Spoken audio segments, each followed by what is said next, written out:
Hello, and welcome back to the Sidekick Critic Podcast. As always, I'm your host, Andrew Crosby, and I am delighted to have you with me for this film and entertainment industry podcast. Also, as always, make sure you follow me on Instagram and TikTok at Sidekick Critic. If you prefer watching your podcast, subscribe to my YouTube channel, the Sidekick Critic Podcast. Or if you prefer listening, you can find me on Spotify as the Sidekick Critic Podcast.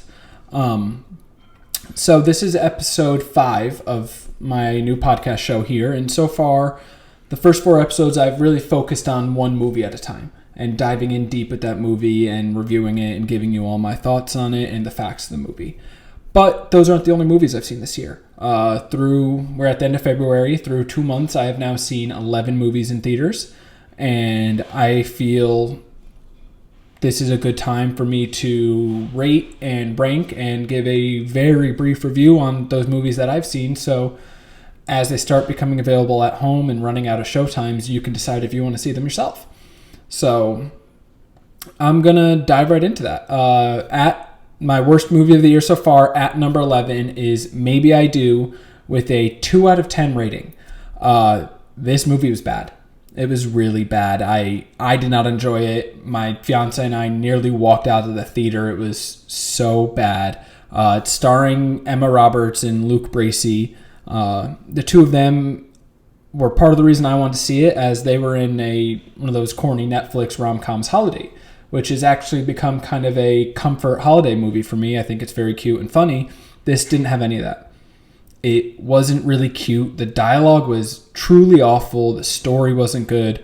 Just at the point that they wanted to be funny, and you could always tell, it was more just kind of sitting there and looking at each other like, what is this movie? Did not enjoy it. Don't recommend it. It only did $1.9 million at the box office. I don't think anyone ever expected it to do big numbers, but it did really poorly, which I think is reflective of how good of a movie it is. As far as streaming goes, it is available on video on demand, which is your Apple TV, Amazon Prime, Google, YouTube, all of those for $20. It's not worth $20. I'd say maybe if it's free and if you have nothing better to do or watch it. But even then, there's always going to be something better to watch. Rewatch old rom-coms before you watch this. Didn't enjoy it. I think this is a strong contender to be at the bottom of my list for the whole year. So, moving on, number 10 is going to be House Party with a 3.5 out of 10 rating. This is a movie that kind of suffered from my own expectations. I went into it hoping to get a new Project X, a 2023 version of Project X that's with new people and more celebrity cameos. And the trailer really hyped the movie up, saying, you know, there's tons of alcohol and drugs and celebrities and crazy shit in this movie that we couldn't show you in the trailer, but you'll have to check it out to see. And that intrigued me. That intrigued everyone I went to see it with, and we were excited, and it was just not it. It was much more mild than Project X ever was. It wasn't a good party in general. The celebrity cameos were far fewer than they made it seem and far shorter.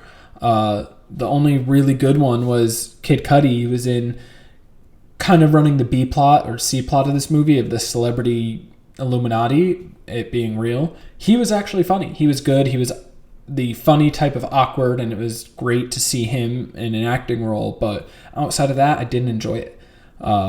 At the box office, that reflects that, as it's only done $9 million worldwide on its run. So it's a flop financially. It's already available, $20 video on demand at all those same services. So I don't know. I think you can skip it. If you're really bored and looking for a comedy to watch, maybe throw it on. Tell me if you liked it more than I do, but I did not like it. I will never watch it again. But in comparison to Project X, I have watched again because it's stupid and fun to throw on, and I'm just live in that party for an hour and a half. So summer hits, summer misses. 11 and 10 are both misses so far this year. Now we take a pretty big jump going into number 9. At number 9 is A Man Called Otto with a 6.5 out of 10 rating. Starring Tom Hanks and Mariana Trevino. I already did a full in-depth review on this movie, so I won't go too far in. But if you're new to the podcast and you didn't hear my auto review, it's a cute movie. It's sadder than I expected, but it's very heartfelt. I'm happy I saw it, but if I didn't have my A-list membership, I probably wouldn't have paid to see it in theaters.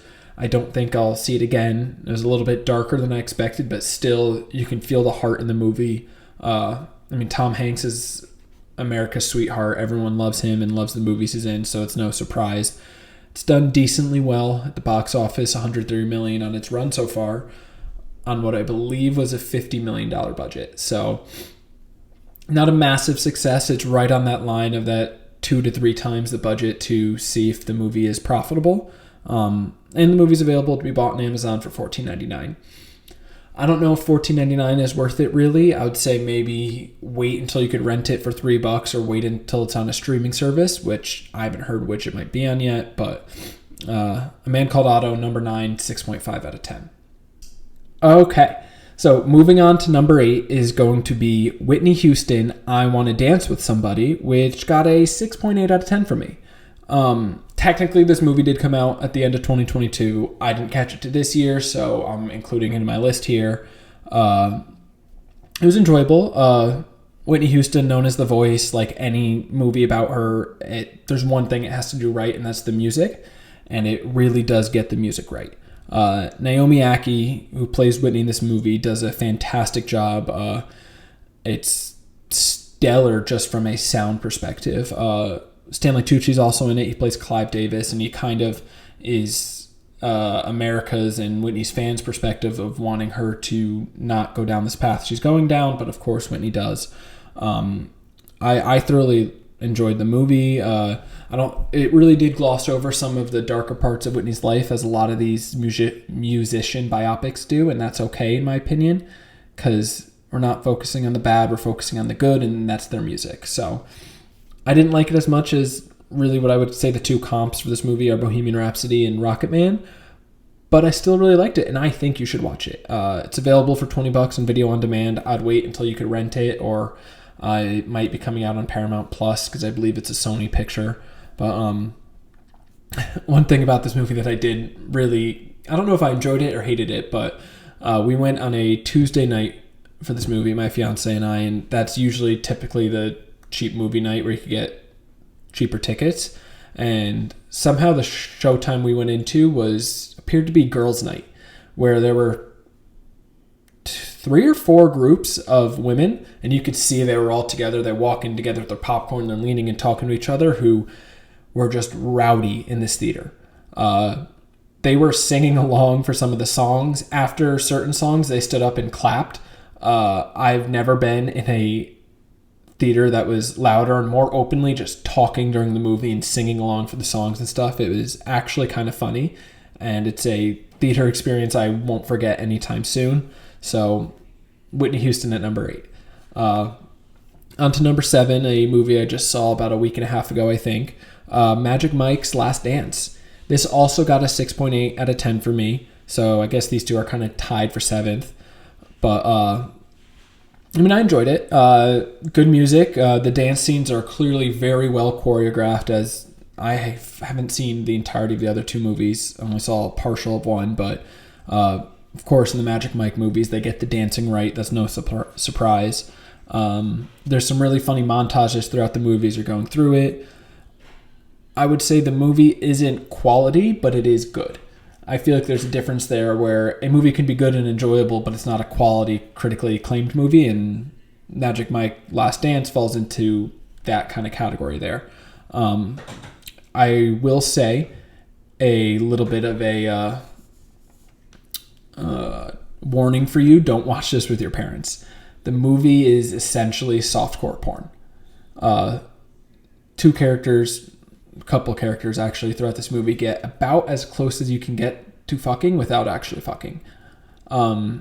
They really pushed the boundary there, and it's funny kind of at times, but I actually like the movie more than I thought I would.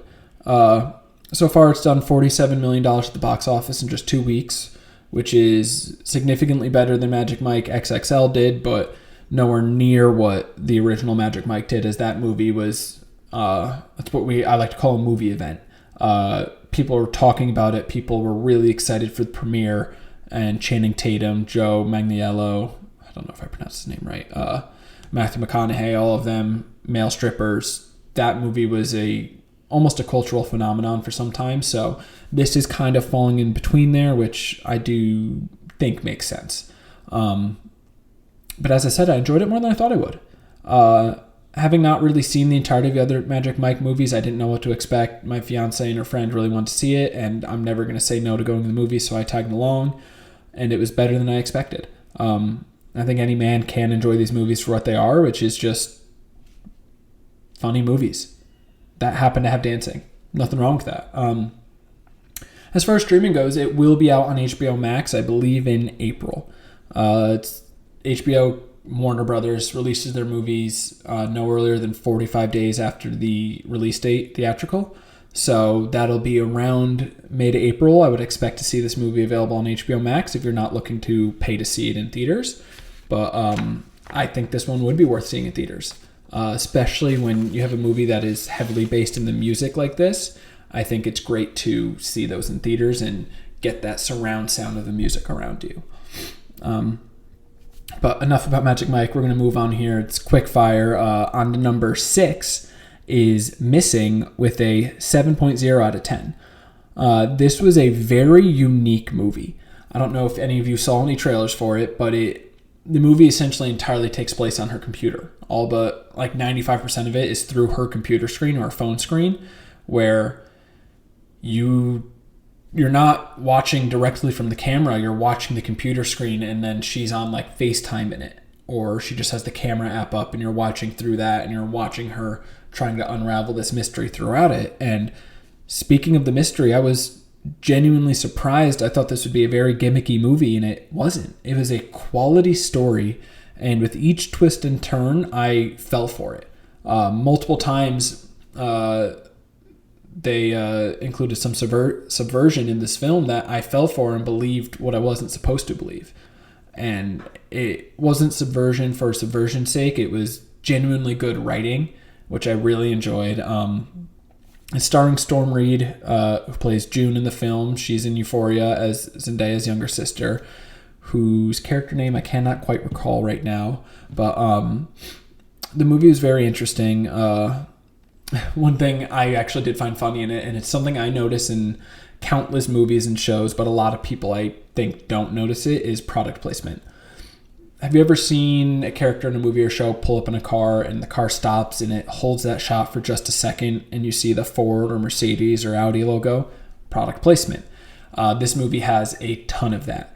It's on a Mac, so the entire movie is Apple promotion essentially, and then you also have her going into Gmail and using Facebook and WhatsApp and all these different websites and services that clearly paid to be in the movie.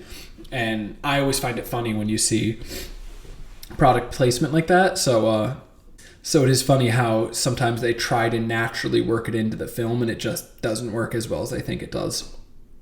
I think it's one of those things where once you start to notice it, you can't stop noticing it. I'll never stop. I'll always see the product placement. But this movie, I think, is coming to Netflix in May. So keep your eyes out. I don't believe there are any showings left for it. I think it's in that weird gap now where you can't see it in theaters, but you can't watch it at home.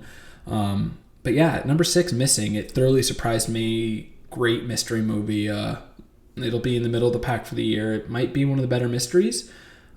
This is one that I think might get a hindsight bump based on how other murder mystery type films are during the year. Okay. Now we're going on to a little bit of a surprise. At number 5 is Ant-Man and the Wasp: Quantumania with a 7.2 out of 10 rating. Ant-Man fell to number 5 and suffered because I went in with such high expectations. A month ago, if you told me I was going to record this episode and to pre-rank where I thought these movies were, I would have thought Ant-Man would be number 1. I had huge expectations for this movie, and it was enjoyable, but it wasn't what I wanted it to be. I still think it's worth seeing in theaters. I think it's a great theater movie. The visual effects are great for the quantum realm, and it's this very interesting world that they built, and it is definitely funny, as all the Ant-Man films are.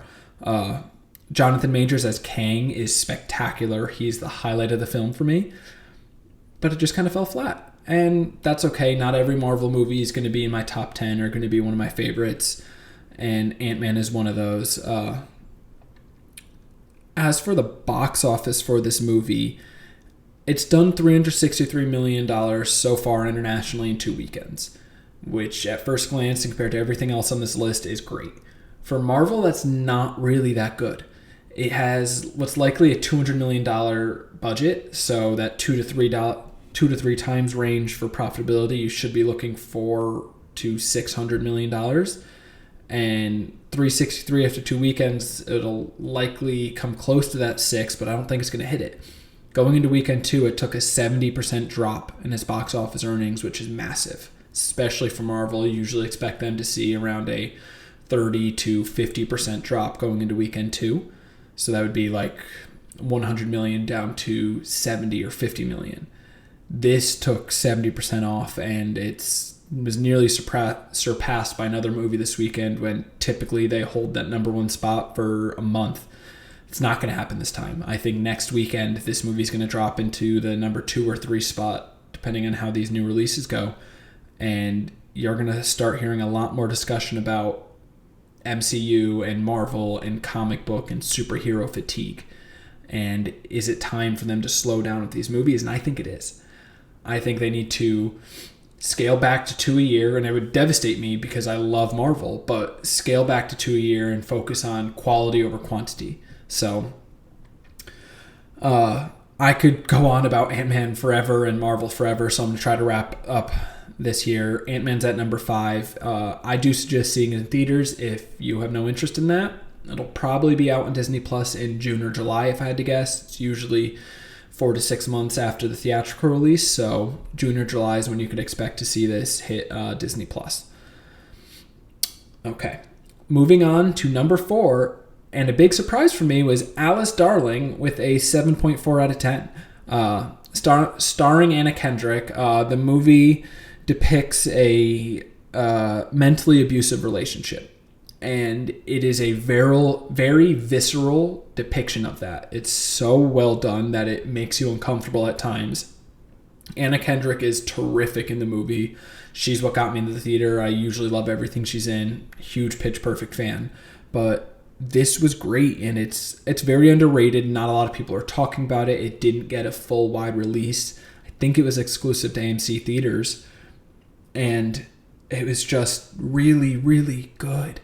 And in a way that made you uncomfortable. And that's what I consider to make a quality movie. Can it make me uncomfortable at times? And this did that. I hope to see more of Anna Kendrick in this style role, of a troubled role, because she did a fantastic job. And the way her acting is able to exhibit the toll a abusive relationship such as this takes on you, and how you were able to escape it. And for her, that meant using the support system around her. And that support system had to never give up. And they never did. Her friends kept trying, kept pushing, kept looking for a way in to rescue her. And eventually they found it and rescued her, which is great. And everyone needs those support systems. And I think this movie did a great job of showcasing that. It is available on some of those video-on-demand sites for $6.99 right now. I think that's absolutely worth it. I think, I don't know if it's when or if it's going to be on a streaming site without having to pay to buy or rent it. But I think $6.99 for this movie is well worth it, because it's, especially in the second half, the suspense really builds and grabs a hold of you as you're uncomfortable from watching what this relationship is and what it's done to Alice. Highly recommend. Like I said, 7.4 out of 10. I think this will be my top half of movies for the year. On to number 3, which I just saw this past weekend, Cocaine Bear with a 7.5 out of 10. Cocaine Bear, not only is it an insane concept for a movie, it's an even more insane reality that is based on a true story of cocaine falling into the Chattahoochee Mountains in Tennessee in Georgia and a bear finding it and eating this cocaine. I believe in real life the bear just dies because, it's cocaine. If you eat a shit ton of cocaine, yeah, that's going to happen. But in this movie, it's the cocaine bear is on the loose, and the movie is truly over the top. Sometimes the gore is a little bit too much, but the stuff that unfolds is just chaotic and ridiculous and hilarious at times. The whole theater was laughing out loud for this one. I really enjoyed it. And I thought I would enjoy it. When I saw the trailer for this movie, I was like, okay, this is going to be really stupid, but I'm going to have a really fun time with it. And I did. So it's had a really strong opening too. It's done $28 million at the box office its first weekend, which is truly great for a movie like this. And that's what you need to see more of, is these kind of random movies succeeding at the box office. There's another movie that I'll touch on in a little bit that is similar to this in that you wouldn't expect it to be super successful, and it has been. And that's what theaters need. And I want to see more of that because I love seeing movies in theaters, and I want to keep seeing them in theaters and not go straight to streaming. So, as I said, it just came out last weekend, so there is no streaming options talked about or available for it yet, but I thoroughly enjoyed this movie. I think if you're looking for a fun movie to watch, this is towards the top of the list, and go see it in theaters right now. Okay. My number 2 movie for the year so far is Megan with an 8.2 out of 10. I love Megan. I thought it was a great movie. It's been hugely successful at the box office so far, $172 million worldwide, which is on a $20 million budget is huge. Blumhouse Productions has to be thrilled with what this movie is doing financially, and it's just so much fun. I talked about this in depth in my first episode talking about Megan, and it's kind of portrayed as a horror movie in the trailers and whatnot, but it's not horror. It's dark comedy more than anything else. I was nearly crying with laughter at times in the theater. I loved it. Right after I saw it, I said this has a dark horse contender to be in my top 10 for the year, and I think that's still true. It's just such a fun movie. I'm actually excited to rewatch it, and that doesn't happen often. I'm going to rephrase that. That hasn't happened often this year. I love rewatching movies and shows. I don't know what it is. I just feel like I get more out of something every time I watch it, so I'll constantly rewatch the same shit. But Megan, I am looking forward to being able to rewatching it, and it's actually available on Peacock right now. Maybe the least used streamer that I hear people talk about, but it is available to stream if you have it there. It's available on video on demand for $20 right now. And there's still some showtimes. It came out the second week in January, and there's still some showtimes just showing the incredible legs it has at the box office. If you're bored and looking for a Saturday matinee, this might be the movie for you. I cannot say enough good things about it, but I will cut it off there. And my number 1 movie of the year for 2023 so far is Knock at the Cabin with an 8.5 out of 10. M. Night Shyamalan's return, starring Dave Bautista, Jonathan Groff, Ben Aldridge, Rupert Grint. I love this movie. I think it's one of the best suspenseful thrillers I've seen in years. And there's not enough good things I can say about it. Dave Bautista as the leading man is incredible. Shyamalan does not fall victim to what a lot of people hate in some of his movies of a twist at the end. It builds to a logical conclusion that makes sense, and I loved that. There's not a moment that goes by that the suspense isn't building. Even when it's away from the action for a moment or a flashback, it still adds to it, and you're just getting further and further on the edge of your seat, and it's incredible. And part of what builds great suspense in a movie like this is the cinematography and the score. For the score, music is a vital part of a suspense film. It's kind of your background. It's your baseline for where your mood is at, and a good score like this movie has is going to slowly increase that mood and that suspense feeling within you, and Knock at the Cabin kills it. And then the cinematography. What's unique about this film from that perspective is the up-close shots. They have a lot of up-close and personal shots on the actors and actresses, and all of them kill it in those shots. Dave Bautista, Nikki Amuka Bird, Abby Quinn, Jonathan Groff, when they bring it close on their face, the emotion is palpable. And that theme of apocalypse and sacrifice is ever present throughout this film.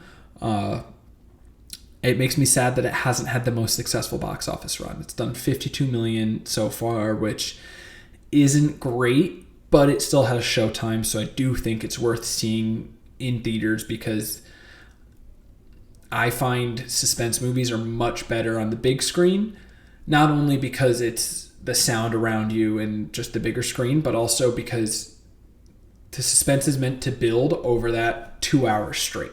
It's not meant to be paused. It's not meant for you to look down at your phone for 3 minutes just to answer a couple quick texts. It's meant to go straight through and for you to feel it building, and that's what this movie does so well, and it's why it's one of my favorite thrillers in years.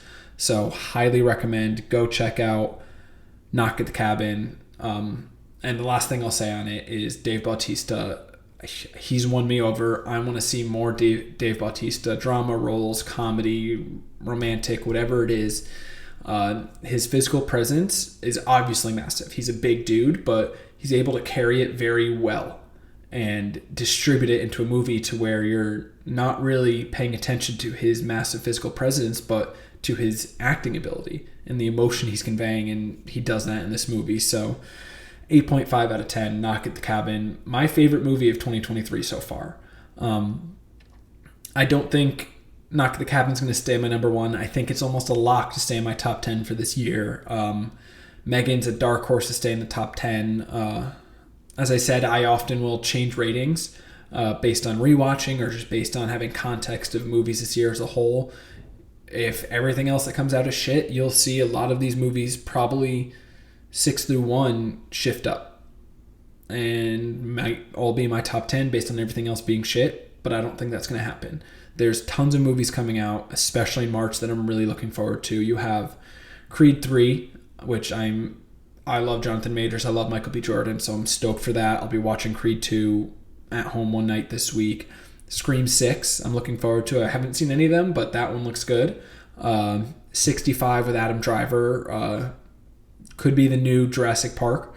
It's a sci-fi meets prehistoric type movie, and I'm stoked for that. I love Adam Driver.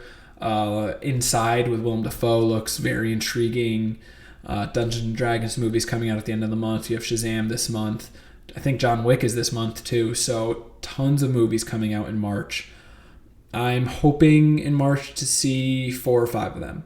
It might end up being 2 or 3 as life always gets in the way. But 11 movies so far in the year. Hoping to see 3 or 4 more in the next month. Possibly 5 or 6 if I'm able to find all the time that I need to see them. And yeah, so I hope you liked this ranking of the 11 movies I've seen so far this year. If you've seen any of them, message me and let me know what your thoughts are.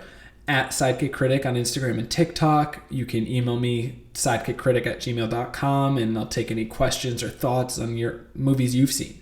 Is there anything you want me to review or think I should watch at home? Or do you disagree with one of my opinions? I want to hear from you because I just love talking about movies with people.